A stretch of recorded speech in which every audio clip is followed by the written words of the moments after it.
இறை பலியினில் இணைந்திடுவோம், இறைவனில் கலந்திடுவோம்.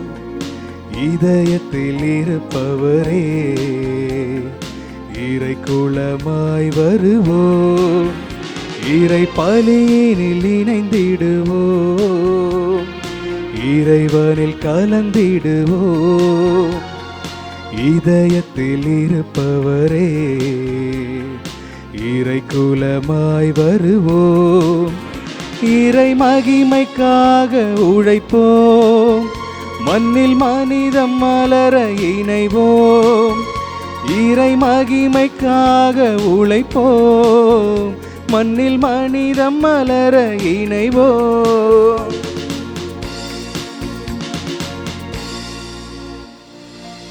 தந்தை மகன் தூய் ஆவியாரின் பெயராலே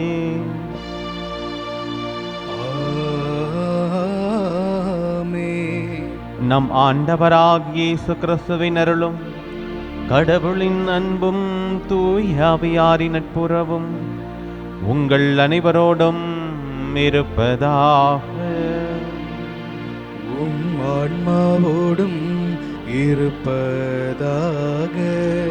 அன்புமிக்க சகோதர சகோதரிகளே, இந்த ஆசீர்வாதமான நாளுக்காக கடவுளுக்கு திருப்பலி வழியாக நாம் நன்றி சொல்வோம்.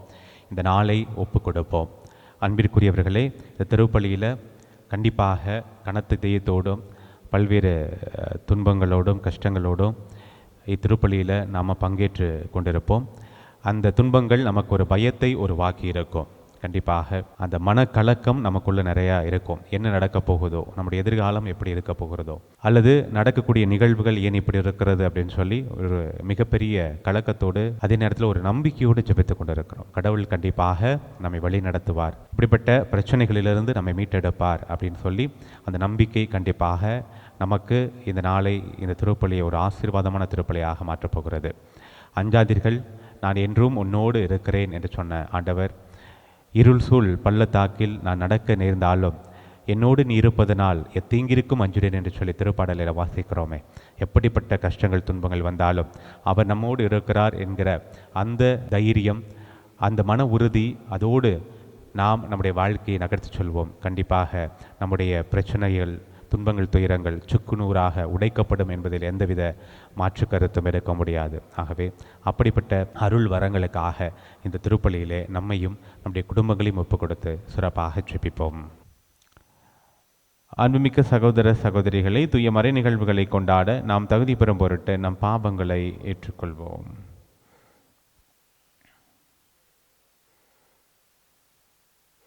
எல்லாம் வல்ல இறைவனிடமும் சகோதர சகோதரிகளே, உங்களிடமும் நான் பாவியென ஏற்றுக்கொள்கிறேன்.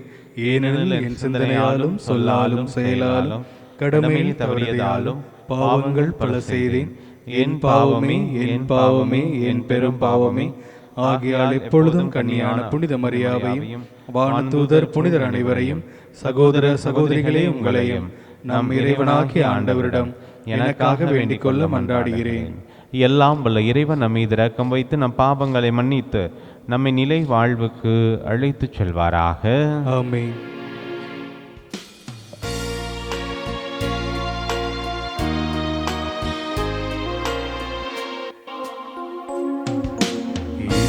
பிதாவே, என்னை மன்னியும். என் பிதாவே, என்னை மன்னியும். இயேசுவே, என்னை இரட்சியும். இயேசுவே, என்னை இரட்சியும். ஆவியானவரே, என்னை பலப்படுத்தும். ஆவியானவரே, என்னை பலப்படுத்தும். ஜெபிப்போமாக. இறைவா, எல்லா மக்களையும் ஒளிவிப்பவரே, முடிவில்லா அமைதியில் மகிழவும் மக்களுக்கு அருள் தாரும். எங்கள் முன்னோர்களின் மனங்களில் நீ வீசிய பேரொளியை எங்கள் இதயங்களிலும் பொழிவீராக. உம்மோடு தூயாவியின் ஒன்றைப்பில் இறைவனாய் என்றென்றும் வாழ்ந்து ஆட்சி செய்கின்ற எங்கள் ஆண்டவராகிய இயேசு கிறிஸ்து வழியாக உம்மை மன்றாடுகின்றோம். ஆமென். நாம் ஒருவர் மற்றவரிடம் அன்பு கொண்டுள்ளோம் என்றால் கடவுள் நம்மோடு நிலைத்திருக்கிறார். திருத்துதர் யோவான் எழுதிய முதல் திருமுகத்திலிருந்து வாசகம். இயல் 4 இறை வார்த்தைகள் 11 முடிய. அன்பார்ந்தவர்களே, கடவுள் நம் மீது அன்பு கொண்டார் என்றால் நாம் ஒருவர் மற்றவர் மீது அன்பு கொள்ள கடமைப்பட்டிருக்கிறோம். கடவுளை எவரும் கண்டதும் இல்லை. நாம் ஒருவர் மற்றவரிடம் அன்பு கொண்டுள்ளோம் என்றால் கடவுள் நம்மோடு இணைந்திருப்பார். அவரது அன்பு நம்மிடம் நிறைவு பெறும். அவர் தமது ஆவியை நமக்கு அருளியதால் நாம் அவரோடு இணைந்திருக்கிறோம் எனவும் அவர் நம்மிடம் இணைந்திருக்கிறார் எனவும் அறிந்து கொள்கிறோம். தந்தை தம் மகனை உலகிற்கு மீட்பராக அனுப்பினார் என்பதை நாங்களே கண்டறிந்தோம், சான்று பகர்கிறோம். இயேசுவே இறைமகன் என ஏற்று அறிக்கையிடுபவரோடு கடவுள் இணைந்திருக்கிறார். அவரும் கடவுளோடு இணைந்திருக்கிறார். கடவுள் நம்மிடம் கொண்டுள்ள அன்பை அறிந்துள்ளோம், அதை நம்புகிறோம். கடவுள் அன்பாய் இருக்கிறார். அன்பில் நிலைத்திருக்கிறவர் கடவுளோடு இணைந்திருக்கிறார். கடவுளும் அவரோடு இணைந்திருக்கிறார். கடவுள் இருப்பது போல் நாமும் இவ்வுலகில் இருக்கிறோம். எனவே தீர்ப்பு நாளில் உறுதியான நம்பிக்கை கொண்டிருப்போம். இவ்வாறு நம்மிடையே உள்ள அன்பு நிறைவடைகிறது. அன்பில் அச்சத்திற்கு இடமில்லை, மாறாக நிறை அன்பு அச்சத்தை அகற்றிவிடும். ஏனெனில் அச்சத்தில் தண்டனை உணர்வு அடங்கியுள்ளது. அச்சம் கொண்டுள்ளவரிடம் அன்பு முழு நிறைவு அடையாது. ஆண்டவரின் அருள்வாக்கு. இறைவனுக்கு நன்றி. அனைவரும் பாட வேண்டிய பதிலுரை. ஆண்டவரே, எல்லா இனத்தவரும் உமக்கு ஊழியம் செய்வார்கள். ஆண்டவரே, எல்லா இனத்தவரும் உமக்கு ஊழியம் செய்வார்கள். ஆண்டவரே, எல்லா இனத்தவரும் உமக்கு ஊழியம் செய்வார்கள். உமக்கு ஊழியம் செய்வார்கள். ஆண்டவரே, எல்லா இனத்தவரும் உமக்கு ஊழியம் செய்வார்கள். உமக்கு ஊழியம் செய்வார்கள். கடவுளே, அரசருக்கு உமது நீதி தீர்ப்பை வழங்கும். ஆற்றலை அழியும். அரசர் மைந்தரிடம் உமது நீதி விளங்கச் செய்யும். அவர் மக்களை நீதியோடு ஆழ்வாராக. உம்முடையவரான எளியோருக்கு நீதி தீர்ப்பு வழங்குவாராக. ஆண்டவரே, எல்லா இனத்தவரும் உமக்கு ஊழியம் செய்வார்கள். உமக்கு ஊழியம் செய்வார்கள். தர்சிசு அரசர்களும் தீவுகளின் அரசர்களும் காணிக்கைகளை கொண்டு வருவார்கள். சேபாவிலும் சோபாவிலும் உள்ள அரசர்கள் நன்கொடைகளை கொண்டு வருவார்கள். எல்லா அரசர்களும் அவர் முன் தரை மட்டும் தாழ்த்து வணங்குவார்கள். எல்லா இனத்தவரும் அவருக்கு ஊழியம் செய்வார்கள். எல்லா இனத்தவரும் அவருக்கு ஊழியம் செய்வார்கள். ஆண்டவரே, எல்லா இனத்தவரும் உமக்கு ஊழியம் செய்வார்கள். உமக்கு ஊழியம் செய்வார்கள். தம்மை நோக்கி மன்றாடும் ஏழைகளையும் திக்கற்ற எளியோரையும் அவர் விடுவிப்பார். வறியோருக்கும் ஏழைகளுக்கும் அவர் இரக்கம் காட்டுவார். ஏழைகளின் உயிரை காப்பாற்றுவார். ஏழைகளின் உயிரை காப்பாற்றுவார். ஏழைகளின் உயிரை காப்பாற்றுவார்.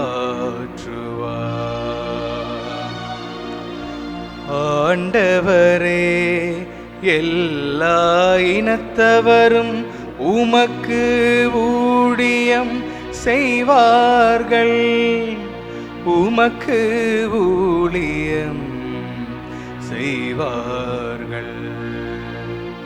ஆண்டவரே, எல்லா இனத்தவரும் உமக்கு ஊழியம் செய்வார்கள். உமக்கு ஊழியம் செய்வார்கள்.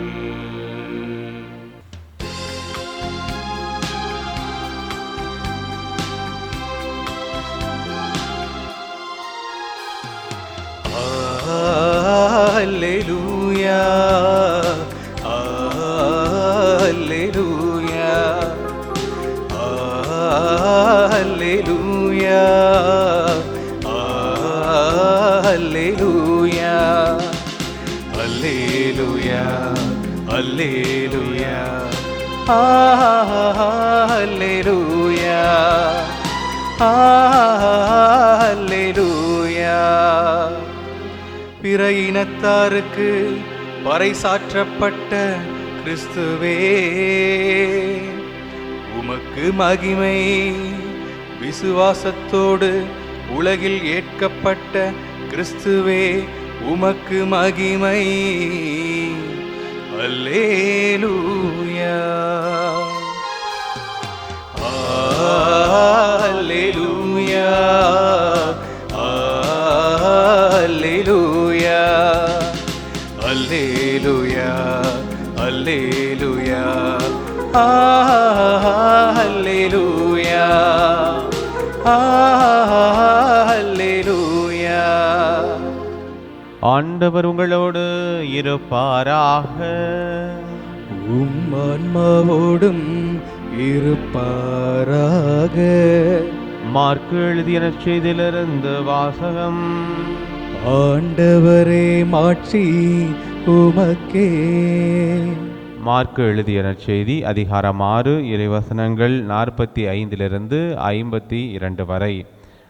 5000 பேர் உணவு உண்ட பின் இயேசு கூட்டத்தினரை அனுப்பி கொண்டிருந்தார். அப்பொழுது தம் சீடரையும் உடனே படகேறி தமக்கு முன் அக்கரையில் உள்ள பெத்சாய்தாவுக்கு செல்லுமாறு அவர் கட்டாயப்படுத்தினார். அவர் அவர்களிடமிருந்து விடைபெற்று கொண்டு இறைவனிடம் வேண்டுவதற்காக ஒரு மலைக்கு சென்றார். பொழுது சாய்ந்த பிறகும் படகு நடுக்கடலில் இருந்தது. ஆனால் அவர் தனியே கரையில் இருந்தார். அப்போது எதிர்காற்று அடித்தது. சீடர்கள் தண்டு வலிக்க பெரிதும் வருந்துவதைக் கண்ட அவர் கடல் மீது நடந்து அவர்களை நோக்கி வந்தார். அவர்களை கடந்து செல்ல விரும்பினார். அப்போது ஏறக்குறைய 4ஆம் காவல் வேளை. அவர் கடல் மீது நடப்பதைக் கண்டு அது பேய் என்று எண்ணி அவர்கள் அலறினார்கள். ஏனெனில் எல்லாருமே அவரை கண்டு அஞ்சி கலங்கினர். உடனே இயேசு அவர்களிடம் பேசினார். துணிவோடு இருங்கள், நான் தான், அஞ்சாதீர்கள் என்றார். பிறகு அவர்களோடு படகில் ஏறினார். காற்று அடங்கியது. அவர்கள் மிக மிக மலைத்து போனார்கள். ஏனெனில் அப்பங்கள் பற்றிய நிகழ்ச்சியை அவர்கள் புரிந்து கொள்ளவில்லை. அவர்கள் உள்ளம் மழுங்கி போயிருந்தது. ஆண்டவரின் அருள்வாக்கு. கிறிஸ்துவே, உமக்கு புகழ். கிறிஸ்து இயேசுவுக்குள் பிரியமான அன்புமிக்க சகோதர சகோதரிகளை, திருப்பலி வழியாக உங்களை சந்திப்பதில் பெரும் மகிழ்ச்சி அடைகிறேன். இன்றைய நற்செய்தி பகுதியில் ஆண்டவர் இயேசு கிறிஸ்து கடல் மீது நடந்து வருகிறார். அதை பார்த்த சீடர்கள் ஐயோ பேய் என்று அலறுகிறார்கள், பயப்படுகிறார்கள். அவர்களுக்கு அஞ்சாதீர்கள், துணிவோடு இருங்கள், நான் தான் அப்படின்னு சொல்லி ஆண்டவர் இயேசு கிறிஸ்து நம்பிக்கை ஊட்டுவதை பார்க்கிறோம். நமக்கும் அவர் இன்று நம்பிக்கை ஊட்டுகிறார். நம்முடைய நிகழ்கால வாழ்வை குறித்து, நம்முடைய எதிர்கால வாழ்வை குறித்து நாம் கலக்கத்திலே இருக்கிறோம், பயத்திலே இருக்கிறோம். அப்போ அவர் சொல்கிற வார்த்தை, நீ அஞ்சாதே, பயப்படாதே, நான் உன்னோடு இருக்கிறேன், உன்னை நான் வழி நடத்துவேன் அப்படிங்கிற மிகப்பெரிய நம்பிக்கையை நம்முடைய மனதுக்குள்ளே அவர் விதைக்க முற்படுகிறார். நாம் அதை எந்த அளவிற்கு உணர்ந்து வாழ்ந்து கொண்டிருக்கிறோம், அதை நாம் சிந்தித்து பார்க்க வேண்டும். அரண்டவன் கண்ணுக்கு இருண்டதெல்லாம் பேய் அப்படின்னு சொல்லுவாங்க. நிறைய நேரங்களில் நம்முடைய அச்சம்தான் நமக்கு மிகப்பெரிய பேயாக இருக்கிறது. அந்த அச்சம்தான் நம்மை கொல்லுகிறது, பயம்தான் நம்ம நிறைய நேரங்களில் கொல்லும். நகைச்சுவையாக ஒரு கதையை சொல்லுவார்கள். ஞானி ஒருவர் ஒரு பயணத்திற்காக ஒரு நீண்ட தூர பயணத்தில் நடந்து போய் கொண்டு இருக்கிறார். அப்போது அங்கே ஒரு காலரா பேய் வேகமாக ஓடுது. அப்போ அதை நிறுத்தி, நீ எங்கே போகிற அப்படின்னு சொல்லி கேட்கிறார். அப்போ பக்கத்தில் ஒரு ஊர் இருக்குது, அங்கே போய் நான் காலரா நோயை செய்து அங்கே மனிதர்களை கொல்ல போகிறேன் அப்படின்னு சொல்லும் பொழுது அவர் அந்த பேய்கிட்ட சொல்கிறாரு, நீ 100 பேருக்கு மேலே கொல்லக்கூடாது அப்படின்னு சொல்கிறார். அந்த பேயும், காலரா பேயும் சரிங்க அப்படின்னு சொல்லிட்டு அது போகுது. இவர் பயணத்தை முடித்து திரும்பி வரும் பொழுது அந்த ஊரில் நிறையா பேர் செத்து போய் கிடக்கிறாங்க. கிட்டத்தட்ட 1000 பேர் செத்து இருக்கிறாங்க. அப்போ அந்த ஞானிக்கு மிகப்பெரிய கோபம். உடனே அந்த காலரா பேயை கூப்பிட்டு, உன்ட்ட நான் என்ன சொன்னேன், 100 பேரை தானே கொல்ல சொன்னேன், நீ ஏன் 1000 பேரை கொன்ன அப்படின்னு சொல்லி கடிந்து கொள்கிறார். அப்போ அந்த காலரா பேய் சொன்னிச்சான், நீங்கள் சொன்னது போல் நான் 100 பேரை தான் கொன்னேன், ஆனால் மீதி 900 பேர் அவங்கள பார்த்து பயத்துலேயே செத்து போயிட்டாங்க அப்படின்னு சொன்னிச்சான். கொரோனா சமயத்தில் கூட இதை நம்ம கண்கூட அனுபவித்தோம். கொரோனா அந்த 2வது அலை, செகண்ட் வேவ் 2021 தான் அதிகமாக தமிழகத்தில், இந்தியாவில் நாம் பாதிக்கப்பட்டோம். நிறைய பேர் நமக்கு தெரிந்தவர்கள், நெருக்கமானவர்கள் இறந்து போனார்கள். அந்த நேரத்தில் எனக்கு தெரிந்தவர்கள் கூட அந்த பயத்தில் தான் சுற்று போனாங்க. கொரோனா வந்துருச்சு அப்படிங்கிற பயத்தில் அதை எதிர்கொள்ள முடியாமல் அவர்கள் உடல்நிலை மோசமாகி இறந்தவர்கள் எத்தனையோ பேர் இருக்கிறார்கள். ஆக இந்த பயம்தான் நமக்கு மிகப்பெரிய பேயாக, அச்சமாக நம்முடைய வாழ்வை சிதைக்கக்கூடியதாக இருக்கிறது. எவ்வளவு பிரச்சனைகள் வந்தாலும், எந்த துன்பங்கள் வந்தாலும், நம்ம துணிவோடு, ஆண்டவர் என்னோடு இருக்கிறார் அப்படிங்கிற துணிவோடு நம்ம எதிர்கொள்ளும் பொழுது கண்டிப்பாக நாம் வெற்றி பெறுவோம். பிரச்சனைகள் எல்லாருக்குமே வருகிறது. ஆனால் அந்த பிரச்சனைகளை நாம் எப்படி சந்திக்கிறோம் அப்படிங்கிறதுல தான் விஷயமே இருக்கிறது. விவிலியத்தில் பல பகுதிகளில் கடவுள் இந்த வசனங்களை நமக்கு சொல்லி, இந்த வார்த்தைகளை நமக்கு சொல்லி அவர் நம்மை தைரியப்படுத்துகிறார். ஆனால் நம்ம வாசித்து கடந்து விடுகிறோமே ஒழிய அதை நம்முடைய வாழ்க்கையில் நாம் பின்பற்றுகிறோமா அப்படின்னு சொல்லி தான் சிந்தித்து பார்க்க வேண்டும். எசையாவில் 41:10 இப்படியாக வாசிக்கிறோம், அஞ்சாதே, நான் உன்னோடு இருக்கிறேன், கலங்காதே, உன் கடவுள் நான் உனக்கு வலிமை அளிப்பேன் அப்படின்னு சொல்லி நாம் எசையா நூல் 41:10 வாசிக்கிறோம். யோசுவா 1:9 இப்படியாக வாசிக்கிறோம், அஞ்சாதே, கவலைப்படாதே, ஏனெனில் உன் கடவுளும் ஆண்டவருமான நான் நீ செல்லும் இடமெல்லாம் உன்னோடு இருப்பேன். நீ எங்கே போனாலும் உனக்கு துணையாக, முன்னும் பின்னுமாக, இடப்புறமும் வலப்புறமுமாக நான் உன்னோடு பயணிப்பேன் அப்படின்னு சொல்லி நமக்கு உறுதியூட்டுவதை பார்க்கிறோம். திருப்பாடல் 23:4 திருப்பாடல் ஆசிரியர் அதை உணர்ந்தவராக எப்படி சொல்லுகிறார், சாவின் இருசூழ் பள்ளத்தாக்கில் நான் நடக்க நேர்ந்தாலும் நீர் என்னோடு இருப்பதனால் எத்தீங்கிற்கும் அஞ்சிடேன். எப்படிப்பட்ட தீமை எனக்கு வந்தாலும், எப்படிப்பட்ட துன்பங்கள் வந்தாலும், துயரங்கள் வந்தாலும் நான் பயப்பட மாட்டேன்.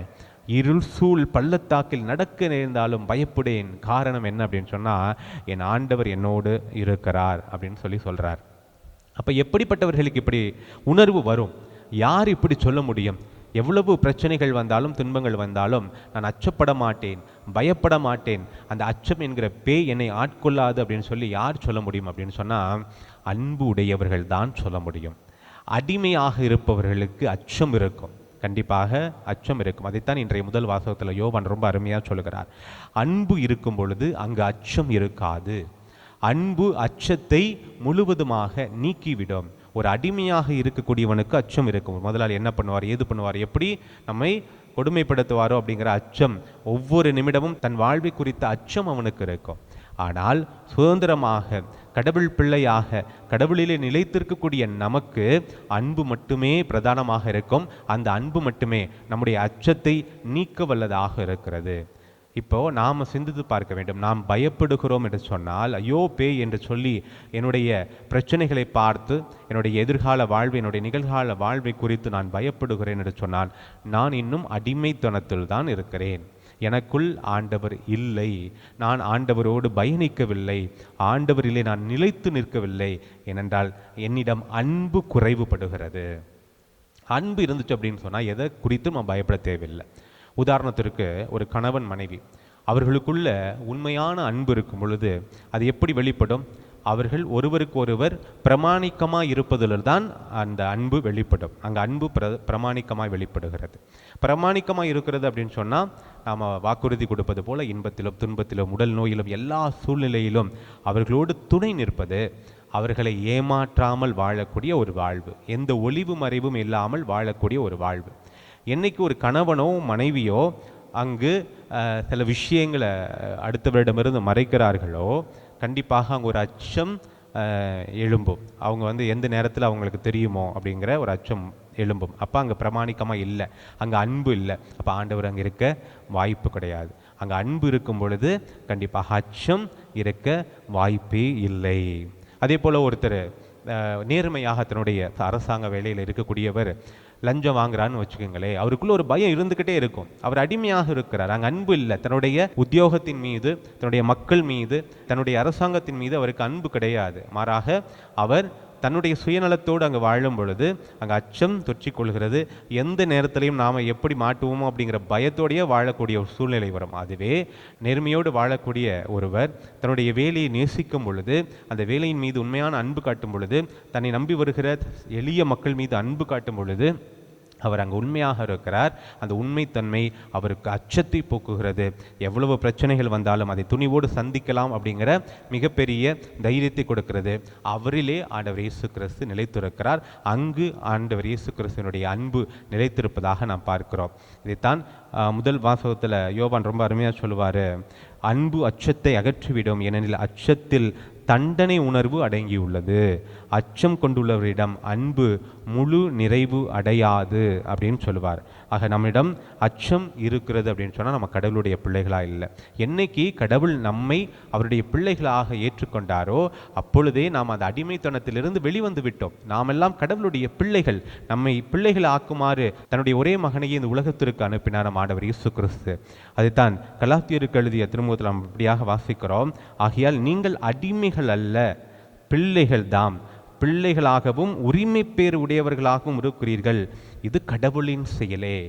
கடவுள் நம்மை அடிமைகளாக அல்ல, மாறாக தன்னுடைய பிள்ளைகளாக்கும் முயற்சியில் தான் தன் ஒரே மகனை இந்த உலகிற்கு கையளித்தார். ஆனால் நாம் இன்னும் எனக்கு அடிமைத்தனம்தான் வேண்டும் அப்படின்னு சொல்லி நான் அந்த இருளிலே வாழ்ந்து கொண்டிருக்கிறேன் என்று சொன்னால் நான் ஐயோ பேய் என்று தான் பயப்படுவேன். அது ஆண்டவர் இயேசு கிறிஸ்துவாக இருந்தால் கூட ஐயோ பேய் அப்படின்னு சொல்லி தான் நான் பயப்படுவேன். நாம் அச்சத்தை விலக்கி துணிவோடு வாழ வேண்டும் என்று சொன்னால், ஆண்டவர் என்னோடு பயணிக்கிறார் அப்படிங்கிற அந்த துணிவு நமக்கு வேணும்னா நாம் அன்பு கொண்டு வாழ வேண்டும். அடுத்தவர்கள் மீது அன்பு கொண்டு வாழ வேண்டும். அது நாம் எப்படிப்பட்ட சூழ்நிலையில் இருந்தாலும், இந்த உலகமே நம்ம எதிர்த்து வந்தாலும் நாம் தைரியத்தோடு துணிவோடு சொல்ல முடியும், என்னோடு என் ஆண்டவர் இருக்கிறார் என்று சொல்லி. நீங்கள் அவ்வாறு சொல்ல முடியுமா? என்னோடு என் ஆண்டவர் இருக்கிறார், நான் துணிவோடு இருக்கிறேன் என்று சொல்லி அப்படி சொல்லுகிறேன் என்று சொன்னால் ரொம்ப ஆசீர்வாதங்களை நீங்கள் பெற்றிருக்கிறீர்கள். இல்லை என்றால் அந்த ஆசீர்வாதங்களை பெறுவதற்கான முயற்சியில் ஆண்டவரை நோக்கி நாம் உருக்கமாக ஜெபிப்போம்.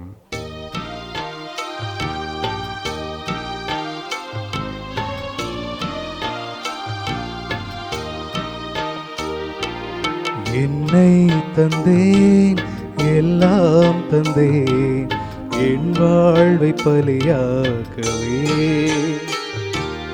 உள்ளம் தந்தேன், உமக்கே தந்தேன், பிறர் அன்பு பணி செய்யவே.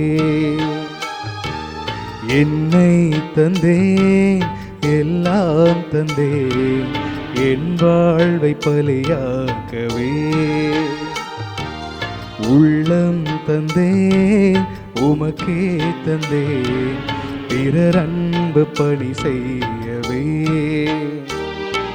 என் இயேசுவே என் ஜீவனே உம்மோடு உறவாடவே. என் இயேசுவே என் ஜீவனே உம்மோடு உறவாடவே. என்னை தந்தேன் எல்லாம் தந்தேன் என் வாழ்வை பலியாக்கவே. அன்புமிக்க சகோதர சகோதரிகளே, என்னுடையதும் உங்களுடையதுமான இப்பலி எல்லாம் வல்ல தந்தையாகிய இறைவனுக்கு ஏற்றதாகும்படி மன்றாடுங்கள். ஆண்டவர் தம் திருப்பேரின் புகழ்ச்சிக்காகவும் மாட்சிக்காகவும் நமது நன்மைக்காகவும் புனித திராவை அனைத்து நலனுக்காகவும் உமது கையிலிருந்து இப்பலி ஏற்றுக்கொள்வாராக. இறைவா, உண்மையான இறைப்பற்றுக்கும் அமைதிக்கும் காரணரே, மாண்புக்குரிய உம்மை காணிக்கை வழியாக தகுந்த முறையில் வழிபட நாங்கள் வேண்டுகின்றோம். அதனால் தூய மறை நிகழ்வுகளில் உண்மையான உணர்வோடு பங்கேற்பதன் வழியாக நாங்கள் ஒன்றுபடுவோமாக. எங்கள் ஆண்டவராகிய இயேசு கிறிஸ்து வழியாக உம்மை மன்றாடுகின்றோம். ஆமென். ஆண்டவர் உங்களோடு இருப்பாராக, உம் ஆன்மாவோடும் இருப்பாராக.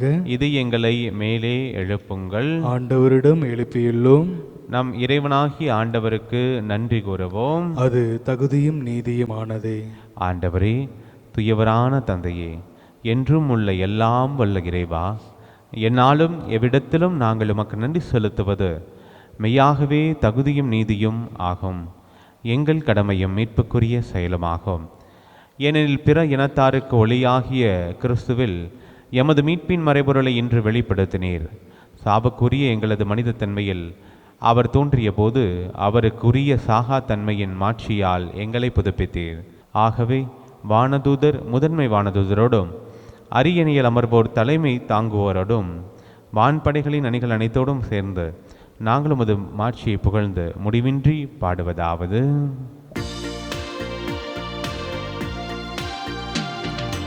தூயவர் தூயவர் தூயவர் வான்படைகளின் கடவுளாம் ஆண்டவர்.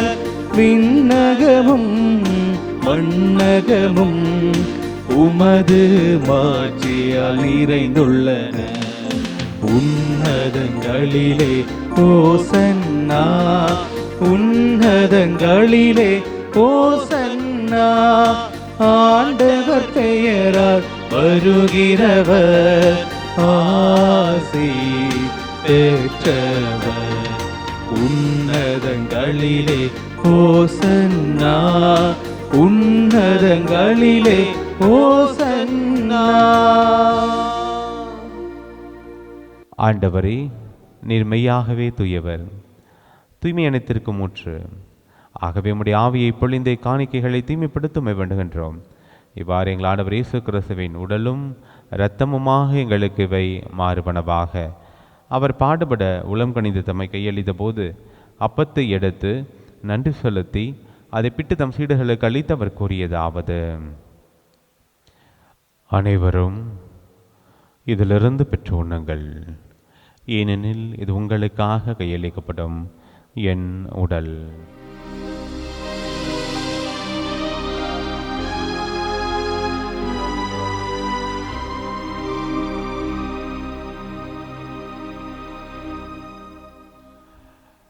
அவனமே இரவு விருந்தை அருந்திய பின் கிண்ணத்தையும் எடுத்து மீண்டும் உமக்கு நன்றி கூறி தம் சீடர்களுக்கு அளித்து அவர் கூறியதாவது: அனைவரும் இதிலிருந்து பெற்று பருகுங்கள், ஏனெனில் இது புதிய நிலையான உடன்படிக்கைக்குரிய இரத்தத்தின் கிண்ணம். இது பாவ மன்னிப்புக்கென்று உங்களுக்காகவும் பலருக்காகவும் சிந்தப்படும். இதை என் நினைவாக செய்யுங்கள்.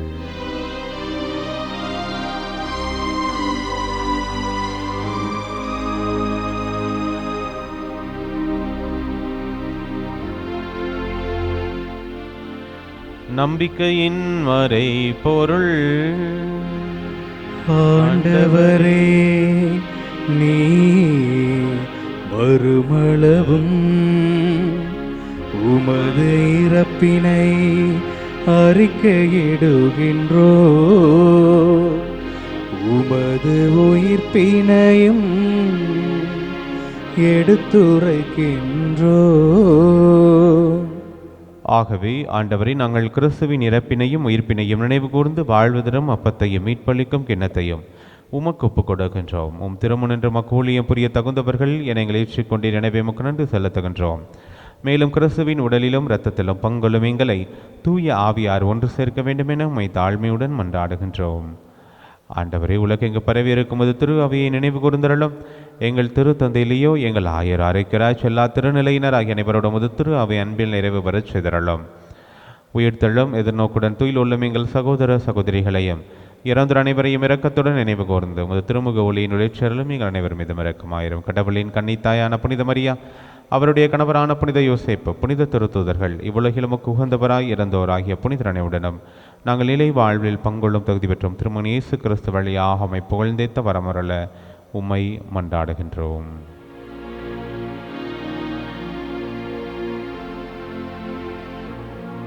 இவர் வழியாக இவரோடு இவரில் எல்லாம் வல்ல இறைவனாகிய தந்தையே, தூய ஆவியாரின் ஒன்றிப்பில் எல்லா புகழும் மாட்சியும் என்றென்றும் உமக்கு உரியதே.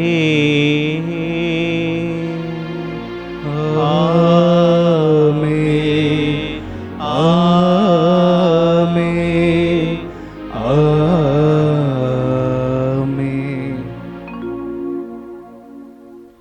மீட்பின் கட்டளையால் கற்பிக்கப்பட்டு இறை படிப்பனையால் பயிற்சி பெற்ற நாம் துணிந்து சொல்வோம்.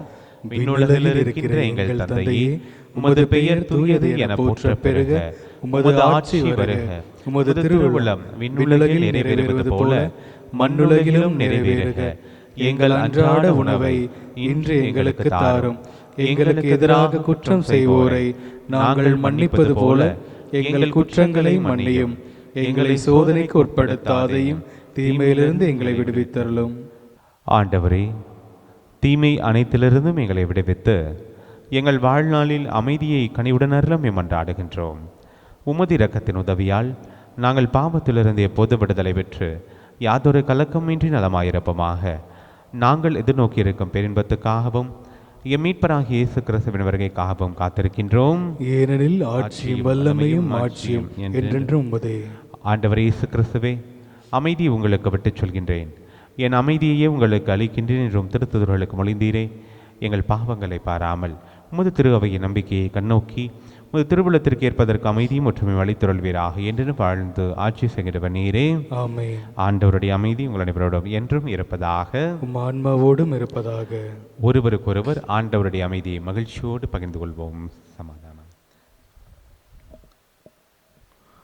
உலகின் பாவங்களை போக்கும் இறைவனின் செம்மறியே, எங்கள் மேல் இரக்கமாயிரும். உலகின் பாவங்களை போக்கும் இறைவனின் செம்மறியே, எங்கள் மேல் இரக்கமாயிரும். உலகின் பாவங்களை போக்கும் இறைவனின் செம்மறியே, எங்களுக்கு அமைதி அளித்தருளும்.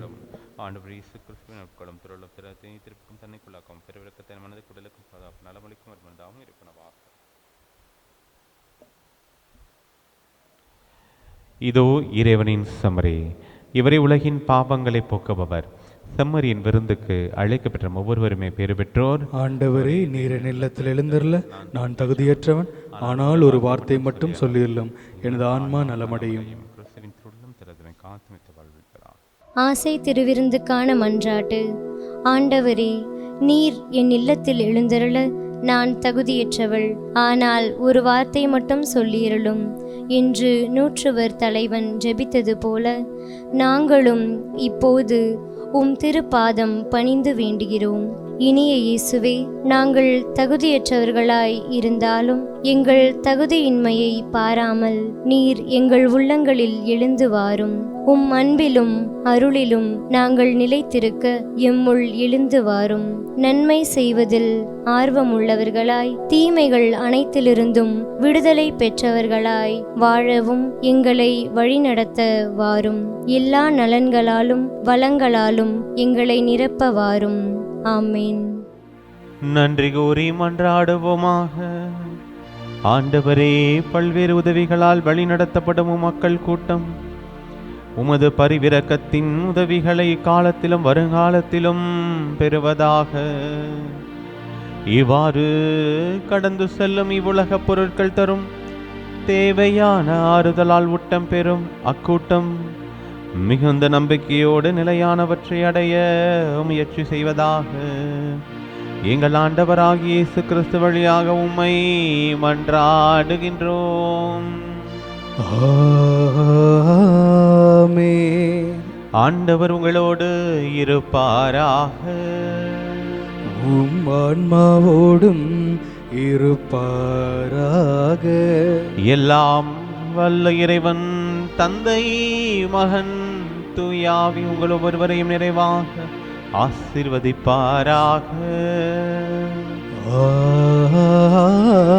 ஆமென். சென்று வாருங்கள், திருப்பலி நிறைவேறிற்று. இறைவனுக்கு நன்றி.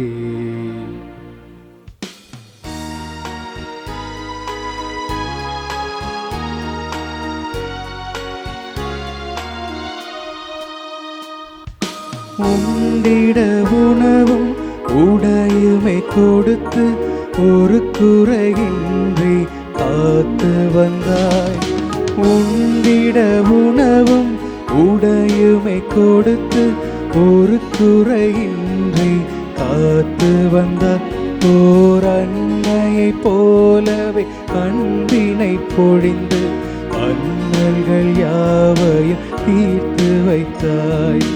அண்ணல்கள் யாவையும் தீர்த்து வைத்தாய். நீ செய்த நன்மை நினைக்கின்றேன், என் நெஞ்சொருக நன்றி சொல்கின்றேன்.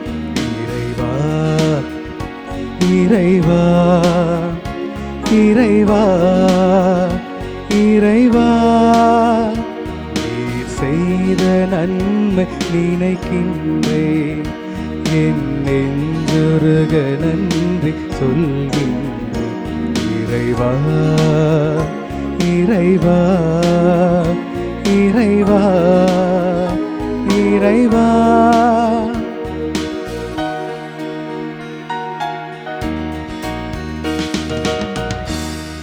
தந்தை, மகன், தூயாவின் பேராலே ஆமென்.